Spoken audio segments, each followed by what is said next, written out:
تبھی ان کا نکاح کر دینا ہے، تب نہیں کر سکتے تو نکاح طے کر دیں اور 2-3 سال کے بعد رخصتی کر دیں۔ اور لڑکیوں کے لیے اور لڑکوں کے لیے جلد نکاح کرنے کے جو فائدے ہیں اور تاخیر نکاح کے نقصانات کہ طلاق کا ریشو بڑھتا جا رہا ہے، اور لڑکوں میں کیا دیکھا جائے، لڑکیوں میں کیا دیکھا جائے، لڑکے میں خودداری دیکھی جائے، ذمہ داری دیکھی جائے، تقویٰ دیکھا جائے اور مردانہ پن دیکھا جائے، اور لڑکی کے اندر دینداری دیکھی جائے اور کام کا ڈھنگ دیکھا جائے، اولاد کی کثرت دیکھی جائے، اور اسی طریقے سے اللہ سے ڈرنے والی ہونا دیکھا جائے۔ اور پھر اس کے بعد میں معاشرے میں جو رسم کی ایک رسم بن چکی ہے انگیجمنٹ کی، اس کے نقصانات پر میں نے آپ کے سامنے بات کی۔ نکاح سے میں نے اس موضوع کو شروع کیا تھا، اور نکاح پر ہمارا یہ سلسلہ الحمدللہ 8 مہینے میں مکمل ہو گیا ہے۔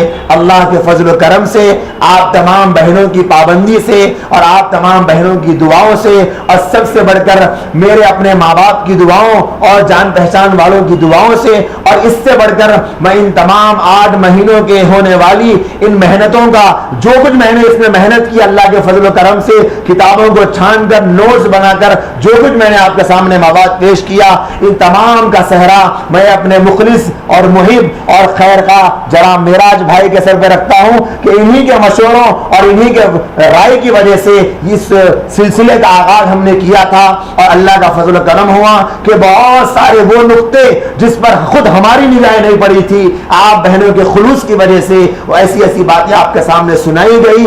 اللہ پاک ان کی رائے کو قبول فرمائے، ان کے مشورے کو قبول فرمائے، ہمارے جمع ہونے کو قبول فرمائے، اور یہ جتنی 8 مہینے کی جو مجلسیں ہوئی ہے یہ تمام آپ کو معراج بھائی کے فیس بک کے اکاؤنٹ پہ میر معراج علی کے نام سے موجود ہیں، اس میں آپ سن سکتے ہیں۔ اور اب یوٹیوب پر بھی کرشمہ قرآن کے نام سے ایک چینل ہے، اس کے اوپر بھی یہاں ہونے والے مجلسیں اس پر اپلوڈ کی جا رہی ہے۔